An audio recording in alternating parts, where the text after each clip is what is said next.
Welcome to episode 352 of the Brainy Business, Understanding the Psychology of Why People Buy. Today's episode is all about research and testing with Imotions. Ready? Let's get started. You are listening to the Brainy Business Podcast, where we dig into the psychology of why people buy and help you incorporate behavioral economics into your business, making it more brain-friendly. Now here's your host, Melina Palmer. Hello, everyone. My name is Melina Palmer, and I want to welcome you to the Brainy Business Podcast. Today's episode is a fun dive into research and an experiment I was honored to be able to do with Imotions to support the launch of my first book, What Your Customer Wants and Can't Tell You. It's hard to believe, but this episode is being refreshed today because of a new test that was done to support the launch of my third book, The Truth About Pricing, which is on presale now and will launch in just a couple weeks now on January 9th, 2024. The test you'll hear about today was around the website launch to support What Your Customer Wants and Can't Tell You, and some really cool behavioral testing we did with eye tracking to help optimize that website page. This upcoming Friday's episode is all about the cover for the third book and the different rounds of testing that went into the final decision that was made there. It has been such a fun ride, and I'm so thankful to everyone who has supported me over the years, from buying a book to having me out to speak to support on tests like these. It's all so awesome, and I'm so thankful to everyone who has supported me over the years, from tests like these, of course, but also to everyone who's ever bought a book or just listening to the show, sharing it with a friend, or having me out to speak at an event. All of it comes in together. It's so awesome. I thank you all. It all means so much to me. Thank you, thank you, thank you. So there are links for everything, including past episodes, books, articles, and a full timestamp summary of the episode, all waiting for you in the show notes, which are found within the app you're listening to and at thebrainybusiness.com/352. All right, let's talk about this website experiment and all the great stuff that Imotions does. Dr. Jessica Wilson, welcome to the Brainy Business Podcast. Thank you so much. I'm excited to be here. Absolutely. Well, for me, we were doing in our little pre-chat, talking that we've known each other now for 2 years, maybe, I think, as we've talked. Has through it stuff. Really? It's been at least 18 months. Time's flown. I know. It feels like it's been at least 18 months since we were doing the first study, really, that we worked on. And so we had to have been talking and met before we actually ran that. So at least 18 months, probably going on maybe not quite 2 years, but it's been a while. Yeah. Yeah. I think with COVID, you just ended up with this blur in between where you don't really remember what happened, but stuff happened. So right. Yeah. It was somewhere in there. I feel, like maybe we started talking right in that pandemic timeframe too, right when that all started. So who knows? But so I know you. Great to see you again. But can you tell the audience a little bit about who you are and what you do? Yeah, absolutely. So I am the technical director at Imotions, their North American branch. So my background is in research and in neuroscience. A lifetime ago, I was actually studying Parkinson's disease. So doing a lot of muscle activity and working with participants. And I really enjoyed it, but I really thrived on understanding how these technologies can be applied to different verticals, different industries, which really led me to Imotions. So we're a software company that provides this platform that can integrate and synchronize different neuroscience tools. We have, a study builder platform, analysis tools, and export options, and we sell equally to commercial and academic clients. So it's my delight to get to meet all sorts of people from all over the place studying different things and see, okay, how can we sort of bridge the gap between what I know and what you know? And how can we use neuroscience tools and leverage neuroscience knowledge to advance your research and answer some really interesting questions? Absolutely. And so I first got introduced to Imotions because the Texas A&M Human Behavior Lab is powered by Imotions for, the vast majority, I believe, of what's going on there in the lab. And so the first time I went there, which, that's been 3 years ago now for my first visit almost, of trying out the eye tracking with the glasses and all the different software and stuff. And so we have talked a little bit about the types of studies that your software does with iMotions, but can you expand a little bit on kind of what types of testing iMotions does from the perspective of the actual research, like doing the work? I guess, the scientists on your side, what the studies are, what sort of things you test and do? Yeah, it's almost a really difficult question to answer because there's so many different applications and our client base is really all over. When I first joined the company, I was really interested in consumer neuroscience and consumer insights.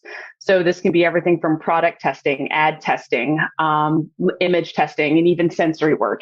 But what really struck me after staying at the company for as long as I have is the breadth of applications people are interested in. So automotive is one, gaming, architecture, even design, military and defense applications. There's, the list really goes on. So I guess I always like to say if there's any instance in which you're recording something in terms of behavior, you just want to see someone's reaction to stuff, then usually iMotions has a place in that. But if we're talking about sort of specific research questions, a lot of what we see are, video testing. So how do people respond to different kinds of creative and how do people respond physiologically to that creative? On the usability side, which we'll get into in a little bit, how do people interact with different websites or different devices? Where do people attend to, which is where a lot of the eye tracking stuff comes in. But then also, what is the nature of people's reactions? Can we see how confused someone is with an interface? And does that relate to the subsequent behavior that we see, whether people follow through on a purchase or manage to complete a task? Yeah. And then on the academic side, we have clients working in communications, education, business, and marketing. And that's really, I think, where a lot of the interesting questions come from. And I know working in the Texas A&M lab, you've seen your fair share of that too.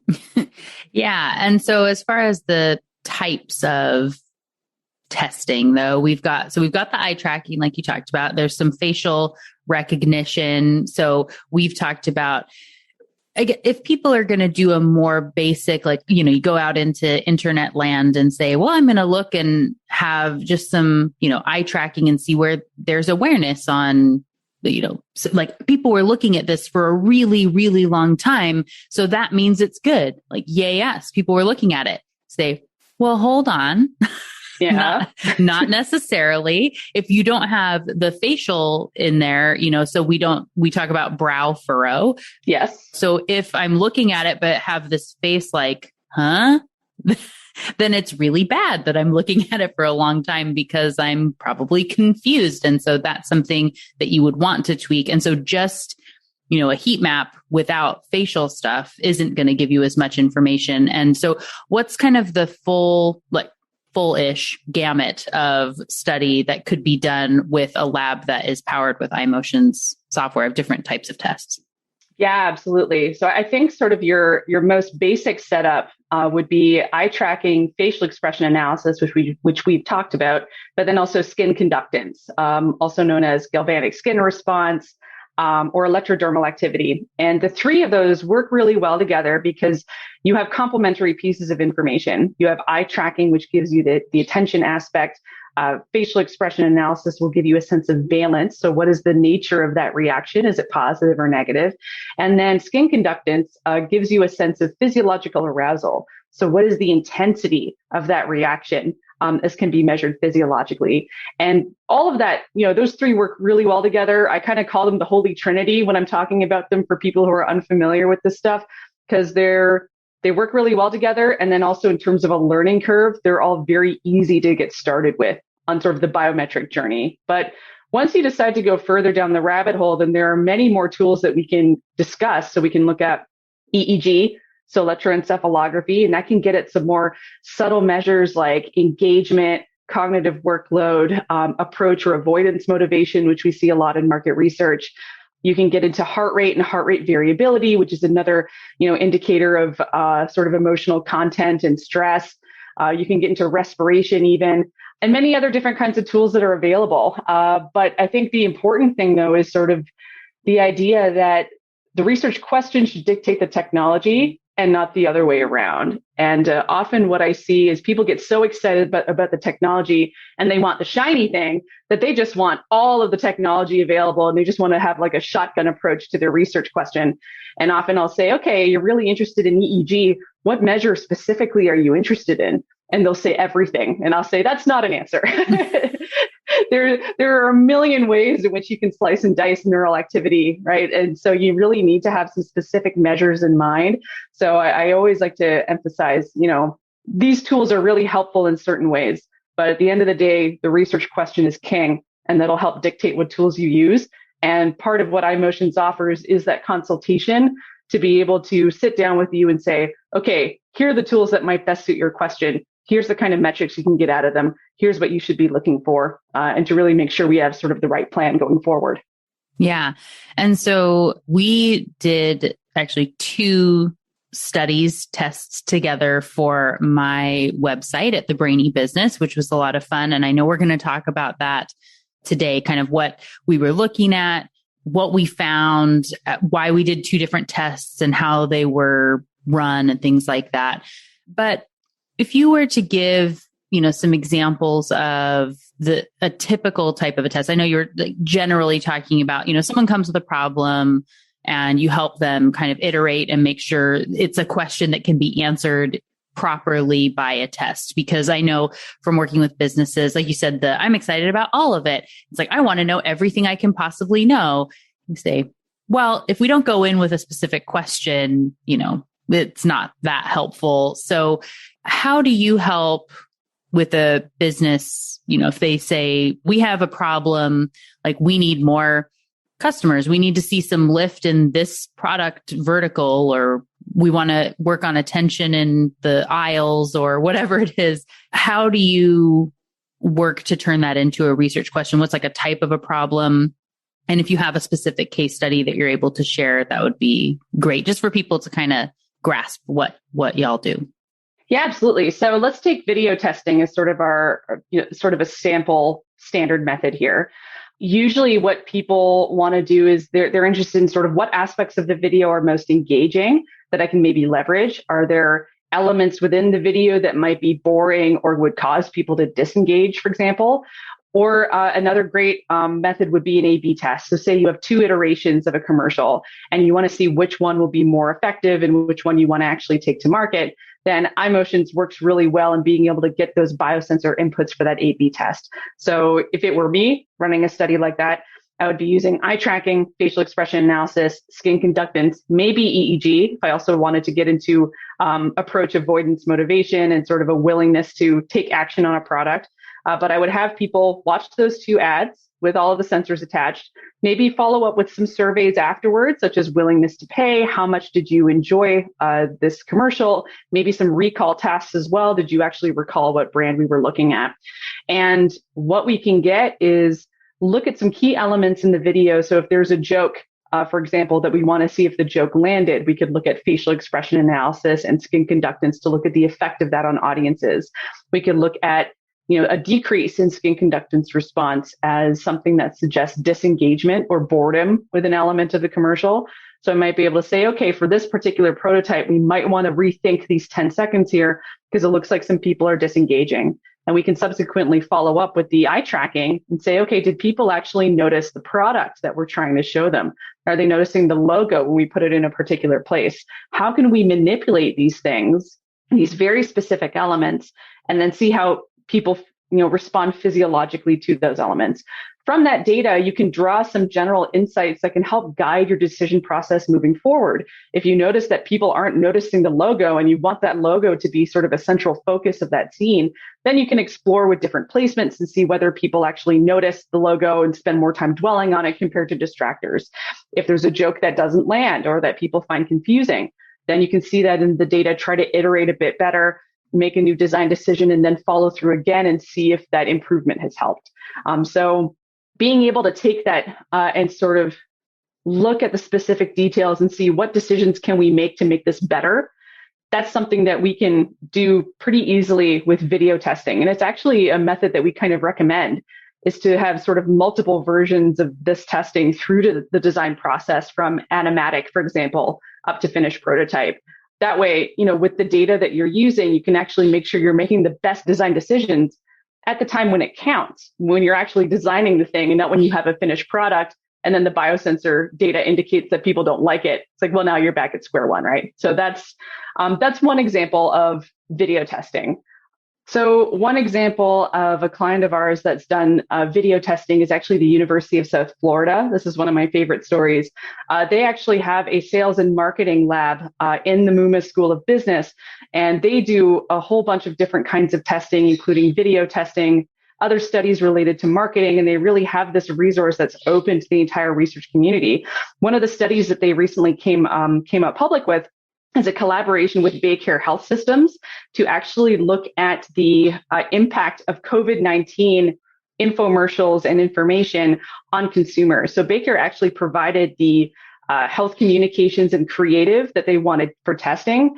And USF ran these video tests to see, okay, what parts in this very timely, very important video are people attending to most? Are there instances where they might look confused? Do they look like they might not be paying attention? And are there ways then, based off of this process and based off of this method of assessment, that we can actually improve our videos and make them more effective methods of communication for a topic that's extremely important for the world today?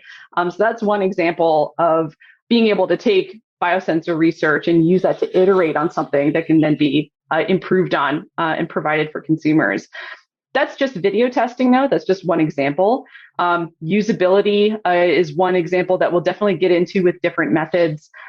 We've seen people do, sensory testing as well. So if I have different, food samples, for example, and I want to see which ones people react the most favorably to and which ones might turn people off, we can use biosensor research to assess that. I think sort of the common theme in all of these different methods is that the most effective ones have a distinct research question and distinct variables. And usually we are comparing one thing to another. So we're looking at, if we're looking at a website, we're comparing prototype A to prototype B. If we're looking at packages or videos, usually it's an A/B test. But there are other ways in which we can explore, do more qualitative exploration of where people are looking, say in a shelf setting, for example, in a supermarket, being able to go up to a shelf and say, okay, where do people tend to look most on average? Then there's no sort of method of comparing there, but it's an easy way to get a lot of information about a population's behavior in a particular setting. And then again, use that information to manipulate certain factors, like where a certain product might be placed on the shelf, or, how you position it next to promotional collateral or even other competitors, for example. So yeah, those are just a couple of things that we can discuss.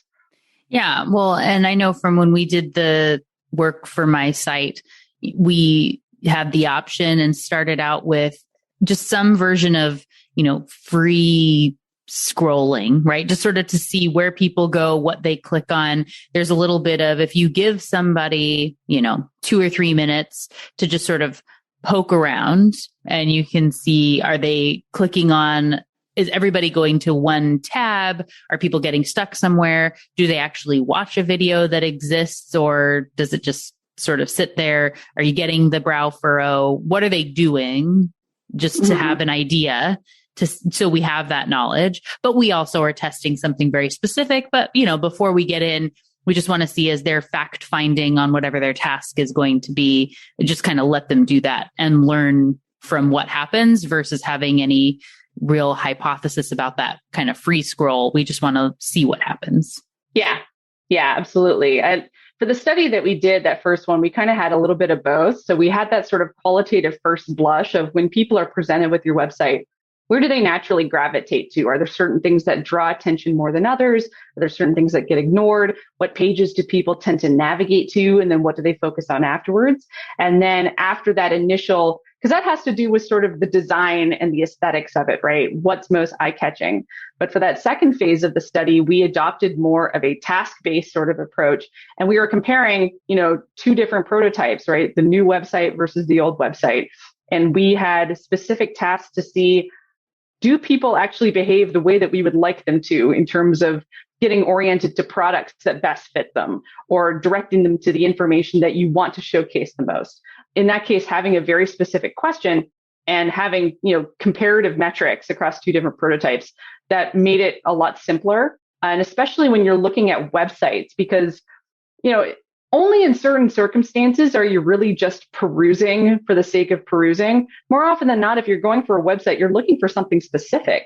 So especially in usability studies, you have to keep that in mind that people are going there for a certain purpose, and you have to incorporate that task into the kinds of design that you're looking at. Unless it's like social media where people are just passively scrolling through things, people are interested in the Brainy business and they're coming there to learn something and to learn about you and the products that you have. So it's important to ask questions that are ecologically valid and that apply to, how people are actually going to be using the product you're evaluating. Yeah.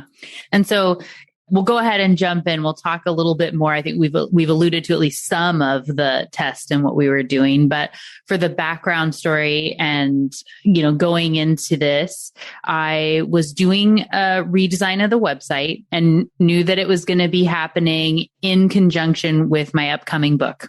And so we had talked about, it would be fun to integrate. I really liked the idea of being able to do a study with Imotions in the process that could be included in the book and talked about at least a little bit. And then we could have, the new website that, you can go see it after the fact, that it exists when the book comes out.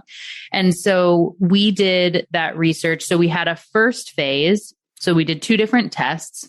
Yep. The first one being, like you said, it was mock-ups of what we thought a new site would look like. So I had my site at that point for a couple of years. And the way that when I started the Brainy business and switched everything over and started the podcast, I didn't know I was going to be doing courses. I didn't know I was going to end up teaching at Texas A&M. I didn't know, I would hoped a book might come out, but didn't know. And my consulting changed over time. And so it kind of became what I lovingly referred to as Frankensight, where it was like adding so many extra, like, we'll just add a tab. We'll do this. Like, I just need to it's good enough for now, but I knew that this redesign was going to be coming sooner than later. And, book launch was a perfect time to change all that out. So in that process, we had, looking at the old site, like you said, and then some mock-ups of a new site. And those were done more like an in-lab test. And I would love for you to talk about the type of testing that was done, but wanting to see, are people finding the courses that we're encouraging them to go to? And we change things up for the second test. But what can you share about on your side of what the study was built on? Like for me, it was like, I have some theories about what I think is going to make a new site better. And so incorporating the behavioral science stuff that I knew into an updated design. So I had my designer come up with a mock-up, and then we tested it against the existing site to see if our guesses were on point and if anything was lacking that we could adjust it before we actually built a whole new site, like you said. And then you get to the other side and say, well, that's disappointing that it doesn't work. So we could figure it out before we got too far down the line. Yeah, absolutely. So this was a ton of fun to do. So as you said, the first thing that we had people do was just a free 1-minute navigation, because this is in part aesthetics and design in addition to the actual functionality that we wanted the site to have. So we wanted to see, were there elements on each homepage that people attended to more than others, or are there certain elements that got ignored, or were people just scattered all over the place in their attention? If we're just looking at the 1-minute free navigation, both sites did pretty well. I mean, at least 1 minute is a good chunk of time. So people were able to attend to the pictures, the buttons, the different features involved. A lot of people navigated away from the homepage, and we actually, a lot of them clicked on the about page. So that indicated that your credentials and your background were really important to new visitors to your site. And a lot of time was spent reading the text based on the eye tracking. So people were really interested in getting to know you, Melina, as a researcher, your background, and how you built this business and sort of the kind of services you're trying to offer. Now, where the difference begins to happen is when we start introducing the task components. And there were two different scenarios that we explored, each being addressed to a separate persona. So Melina, with your business, you were interested in two different demographics. The first being sort of the more entrepreneurial types that might be interested in specific courses or, advancing their learning on things. So learning about pricing or learning about mindset and just digging a little bit more into like the personal training side of things. But you also had this persona for corporate members. So people that might be interested for more specific consulting and information on more custom projects. Is that correct? Did you want to add anything more to that? Yeah, no, definitely. I, over time, really evolved to have these two areas. And like you said, knowing that while the courses, anyone can take a course, but in general, for the like small business entrepreneurs, there's that DIY, jump in and do something. And for corporate projects, that's more of a larger investment time with me, things like that, and making it so it was easy for people to see where they should go and what products or services from the Brainy Business apply to them versus, again, in Frankensight, it all just sort of was a big blob, I think, of stuff. And it wasn't easy to know, I go here. So we were trying to solve that problem in the redesign. Yeah, absolutely. What I really liked was that for each sort of persona type that you had, you didn't make it too confusing. You had two personas and you had one product that you really wanted to cater to each persona. So for the entrepreneurial small business types, you wanted to direct them most to the courses because that's where you thought the most value was for them. Whereas for the more commercial or corporate enterprise types, you wanted to send them to custom consulting and to book a session with you on your calendar, right? So these were the two tasks, the two scenarios that we then had for the study. And people had exposure to both tasks in a randomized order. So each task was preceded with an instruction about sort of the persona that you were. So imagine that you are a new entrepreneur trying to start a business and you're really interested in the Brainy Business for learning something about how you can conduct your business. Go to a product that you're interested in, click on it, put in your information, and when you're finished with the task, close the browser. Similarly, for the corporate task, it said, you are working for a large marketing department in a conglomerate. You are interested in the Brainy Business for help with a particular project. Go to the page, click on the product that best applies to you, put in your information, and then close the browser when you're done. So what we did was we looked at eye tracking, first of all, to see where are people attending in the layout and where do they actually look at the right things that direct them to the right product, or are there things that could be distracting them, that could be dividing their attention? And then we also looked at facial expression analysis as an indicator of frustration or negative valence with a particular design. So if someone is having a lot of trouble with a website, you'll see a lot of brow furrow, which indicates sort of they're not having a good time. They're frustrated or confused or trying to read things. So we often look at that in usability as just an indicator of negative valence or confusion. And then we also looked at skin conductance as just a sense of general engagement with the page and with the experience. So what you did in the new design was that you had two very clear buttons that said entrepreneur versus corporate client. And that really made the difference, right? If you actually look at the old page, there was a big blob of attention data where, the offerings are listed, but, there's a lot of confusion and people often click the wrong ones trying to actually complete the task. But on the new page, you have this really clear delineation. Are you a commercial enterprise or are you an entrepreneur? And we can see for each persona that our participants looked at, the amount of time it took for them to actually navigate to the button that they should be clicking on and then following through to subsequent courses. Yeah.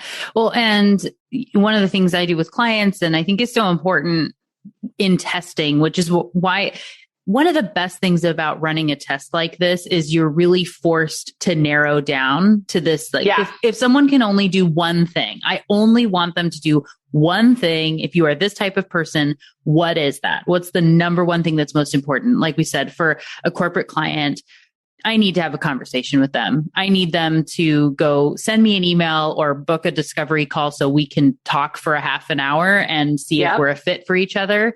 And again, for the entrepreneurial thing, I want to make it really easy for someone that's interested in a course to go get a course. And I actually, in a lot of cases, I don't want to have to talk to every single person that wants a course. That's not a good use of their time or mine, and you should just be able to go pick it out and get it yourself. And that's why it's there. And, over time then is the book, is like, I want people to be able to go find and get the book if that's a fit for them. And so when you go through this, you have to narrow down that if there's only one thing. So that is a really good task that you have to do. And then you can see, is it working or not? Are people getting stuck somewhere or not? But I think it's also really important to note that the tasks in the way that they were created, like if someone's doing this themselves, I've seen far too much where someone will say, we're really curious if you can find the pricing course. Can you tell me, are you able to find the pricing course? Which is like, yeah, sure. Okay. I found the pricing course, but that doesn't indicate whether someone is actually interested in it. And if they're coming from the perspective of a potential customer that might want that, and you say, hey, you're interested in something that might solve your problem as a small business owner, go look and see what exists, because it's not like everybody who comes to your site is going to know exactly what you offer and exactly why it's going to matter and what it's called, and then go find it. And so to get into that mindset and asking a more vague question of, this is sort of who you are, where do you end up, can help you find if people would get stuck somewhere so you can fix something, versus if you sort of like inadvertently prime them by telling them exactly what you want them to do, which I think a lot of people could get into if they're not running a more formal test like this. Yeah. There's two great points that I want to emphasize. And one, that whole sentiment of you just want to test one thing. I agree with that so strongly. In fact, a lot of the advice I give to clients is, after having done research as a scientist for, several years, I often tell people the best research is boring. You're looking at one thing and one thing only. You're making one manipulation, maybe two, if you want to be ambitious, but you don't want to go too crazy with it and have too many different variables at once, because you're just not going to get the granularity of data that you're looking for, and you're not going to get really strong insights out of it. The best research looks at one or two things, really isolates those, avoids any other sort of distracting elements or variables that could confound things, and gives you a clear answer. Is this the right way that you're going? Yes or no? Do you want to address another question? Well, that's going to be another study. That's what entire research programs are based off of, is just this continuous questioning. And it's easy for people to fall into the trap of, I can just do one study and I get so much data out of it and I can get so many insights out of it. But often, trying to rush it before you're really ready for something like that, it really robs you of a lot of the insights you can really get out of it. So I wholeheartedly agree with that. The aspect about the tasks and priming, I think that was a really good idea, because we actually saw some really interesting things. If we look at the entrepreneurial persona, so I believe the actual hypothetical was, you are a small business owner, you're an entrepreneur, and you're really interested in studying pricing. So go on the Brainy Business site, try to find a product that works best for you, and so on and so forth. A lot of people immediately oriented to the big button that said, are you an entrepreneur? Yes or no. And then once you actually get onto the course page afterwards, then it's really easy. You have two other options that are smack dab in the middle of the page with high contrast, sharp shapes, like big rectangular buttons. You have the pricing course and you have the mindset course. And people attended really strongly to each of those buttons, but attended more to the pricing course, obviously. And then everyone subsequently followed through and clicked on it. You had a very high success rate with the new website design compared to the old website. Actually, I'm looking at the stats right now. The old website, you had about a 12% success rate of actually clicking on the pricing course, which is where you wanted to take them for that persona. And the success rate went up to 70% for the new website design. So having, those really salient design elements, those big buttons, like here are your choices, that made it really easy for people. And you see that in the eye tracking data, and you see that in the subsequent behavioral metrics. So that turned out great. The second task with the corporate persona got really interesting. So we actually had that first choice, we had entrepreneurial or, corporate, which persona do you want? That was very clear. Everyone clicked on the right one. But once they actually got to the corporate landing page, people started getting confused. And we actually saw a very distributed pattern of eye tracking data across all the different elements of the page. There were a lot of figures, text boxes, there was a video, and people appeared to have some difficulty trying to figure out, okay, am I supposed to try and find a product here? Or what am I trying to do? So you can see that in the eye tracking data. That page especially had a lot of brow furrow. Actually, if you were to look at the new website versus the old website, the new website actually had more brow furrow, which is not what we expected, considering it rated higher on ease of use and usability and likability of the design. All of the brow furrow happened on this one page, on the corporate landing page. And that's because people were exhibiting confusion over, okay, I'm this persona. I want to get more information. What exactly am I trying?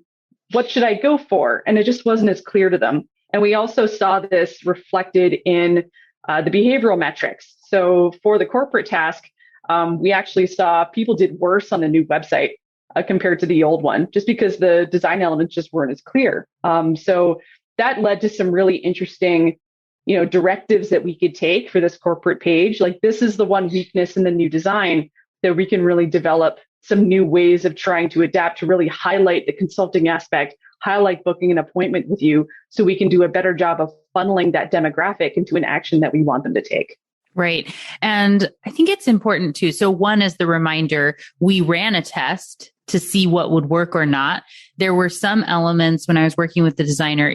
There were a couple ways that they were designed. And some of the things was like, I don't like how this page looks, but we're running the test. So let's see what happens. Right. But, some of the calls to action we had, there were potentially too many on the page with different buttons, but testing them to see, is the picture drawing them in here? And like you said, we were able to find that there was, it was giving too much information about this instead of just being able to say, you found the Brainy Business, you're excited to be here, have a conversation with Melina, like really clear what your next step was. And so being able to find that potentially, whether it's like paradox of choice or just cognitive load, being there's like too much here and you don't know as clearly of like pricing course, boop, like that's what I want. But making that cleaner when coming up with the final design on the website. And so we only tested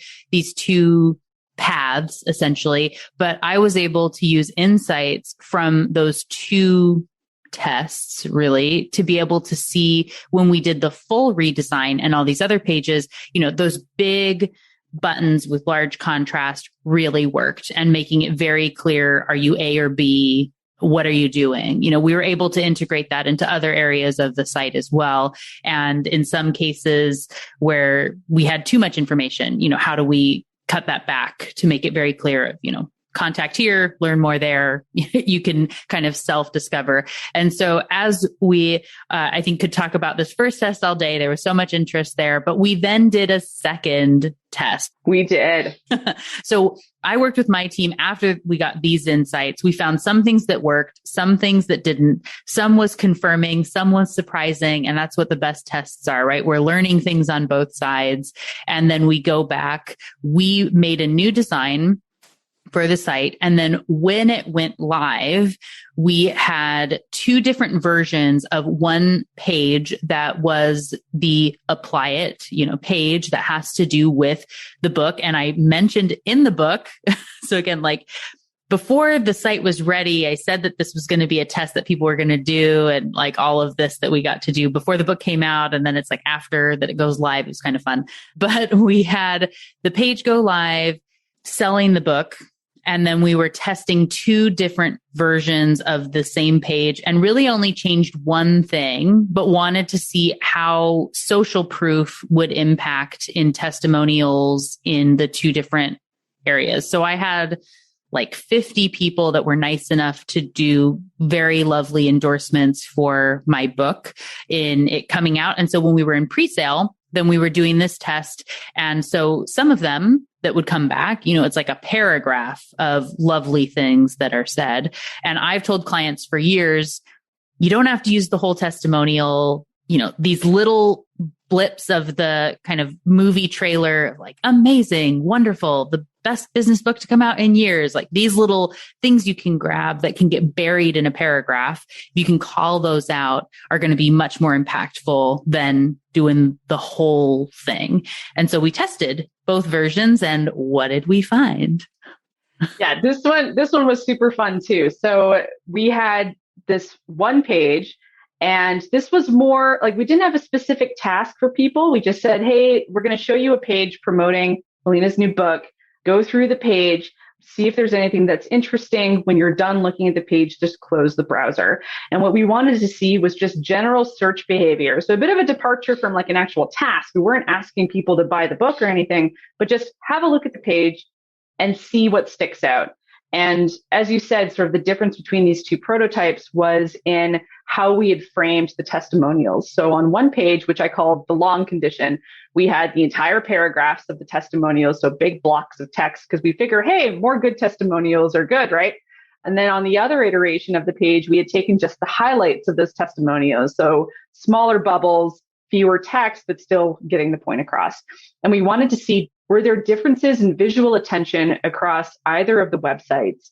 And then did that also translate to facial expression analysis content as indicated by brow furrow, again, suggesting frustration, negativity, and so on. So I was looking at the heat maps, and there is a huge stark difference in how visual attention accumulated between the two pages, even though the content's really similar, like the design elements are all the same, but except for this one thing that we changed. And with the short testimonials, you had this really nice diverse pattern of visual attention across the page. You know, a lot of it was collected up top, but a lot of people scrolled down through the entire thing, paused on some of the text, looked at some of the images, really nice, dispersal of visual attention throughout. So people got to see a little bit of everything, which is really nice. If you look at the long testimonial, all the visual attention is aggregated up in the very top of the page. There's very little actually going through the rest of the page. It's almost as if people scrolled down the page, looked at all the text and went, hey, yeah, no, thank you. And then went back up to the top of the page. It almost looks like that's what happened. And you see this very characteristic sort of F shape of visual attention that you often see in web pages, especially long ones. People will start at the very top of the page, and you'll see a lot of aggregation from the left to the right on the top, and on the left side going down. And then it slowly fades over time as people start skipping past things. They're like, oh, it's too much stuff. And they just start skipping through things and not paying as much attention through the rest of the page. So you really see that difference between the two. If we actually look at, draw some areas of interest for the testimonial blocks for each thing. So when you're looking at eye tracking data, you can obviously look at the heat maps, which are very pretty, very visually striking, and they give you a sense of where visual attention is allocated on a page. But what you can also do is draw areas of interest around sections that are interesting to you. So in this case, looking at the testimonials, since that was our main dependent variable here. But if you're looking at usability, you can look at particular features on a page. You can look at ad placement on a page. There's many things you can use AOIs for. But we drew areas of interest around the testimonials themselves and looked at the aggregation of eye tracking behavior there. And we found that in terms of hit time, so how quickly it took people to find the testimonials, people found the longer ones first. I mean, they're huge, they're eye-catching. So it's natural that attention will naturally be drawn to them quicker than other elements on the page. But that's about where the good things end for the long version of the site. All other measures I looked at, so the number of times people gazed within the testimonial area, people looked a lot more often at the short testimonials compared to the long. The amount of time that was spent within the testimonials was nearly double for the short testimonials compared to the long. The number of revisits, so the number of times someone looked in an area and then away at another element and then back at the testimonials again, that was also higher for the short condition. So across most of the different measures of eye tracking, it looked like less is more in this case. Just taking the highlights from the testimonials goes a long way in being able to direct attention to that area, and people will spend more time looking there, probably because it's not nearly so overwhelming. People get turned off from large bricks of text, right? And then we saw sort of similar measures with the facial expression data. And if we just look at the amount of brow furrow people showed between each prototype, there was almost 5 times as much brow furrow in the page with the long testimonials compared to the short. So not only did people spend less time looking at them, their experience in general just wasn't as good. They're like, what's with all this text? This is confusing. I don't like it. And I'm going to spend all this time looking at the top instead because I don't want to look at anything else.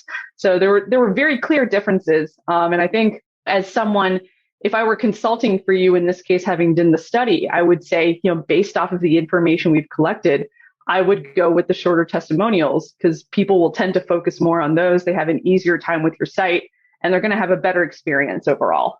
Yeah. And being able to gather more of that social proof and see, wow, a lot of really amazing people said really fantastic things about this.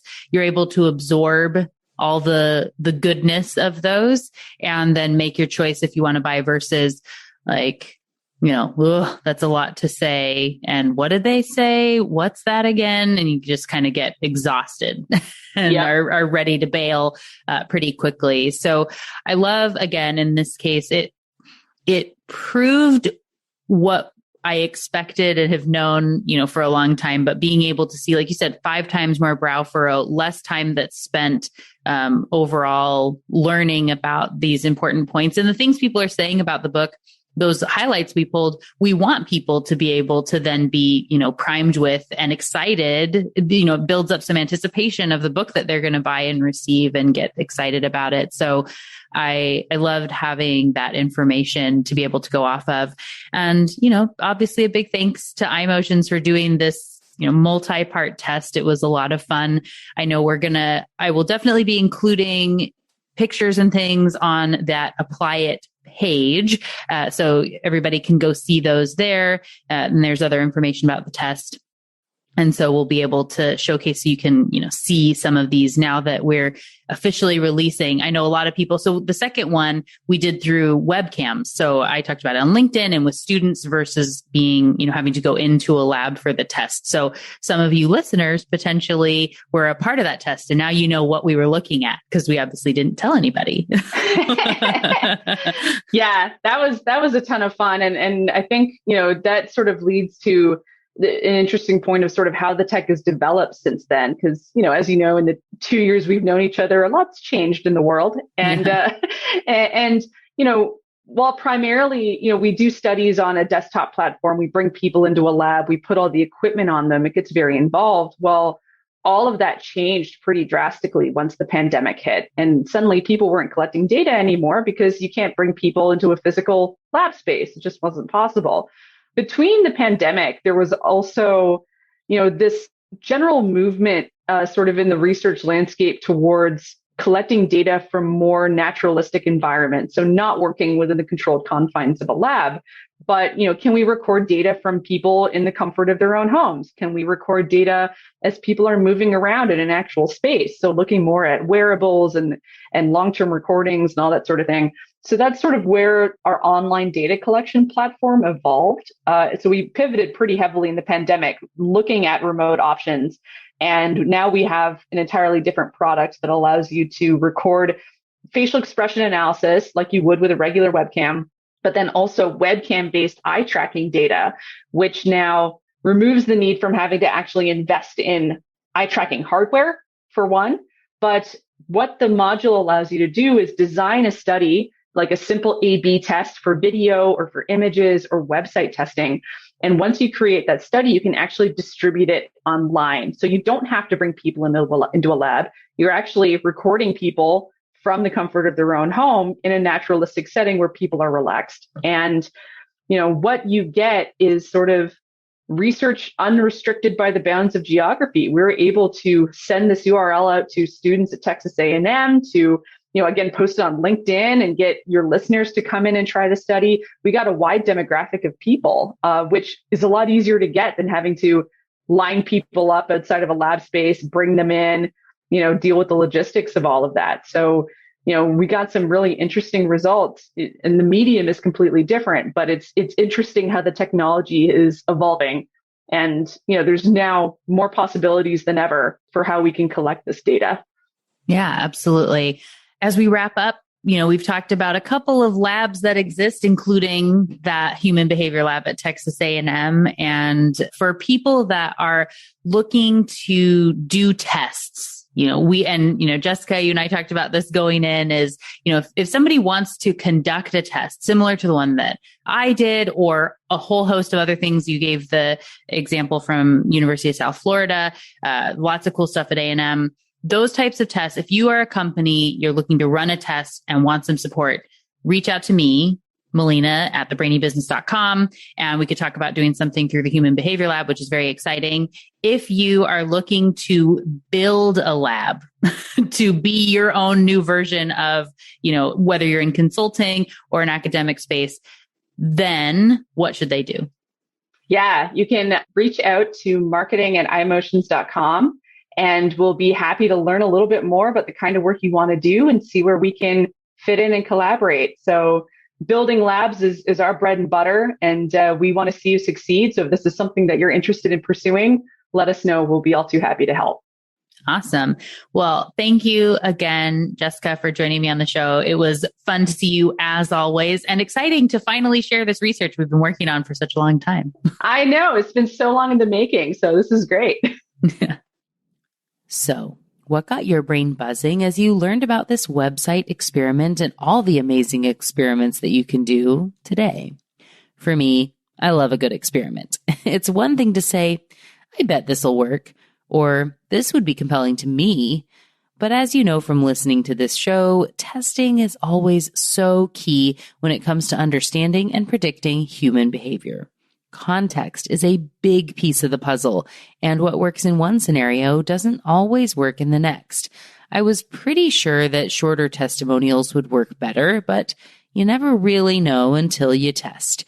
And you don't have to test everything, of course. You could, sure, but that isn't a really good strategy for any business.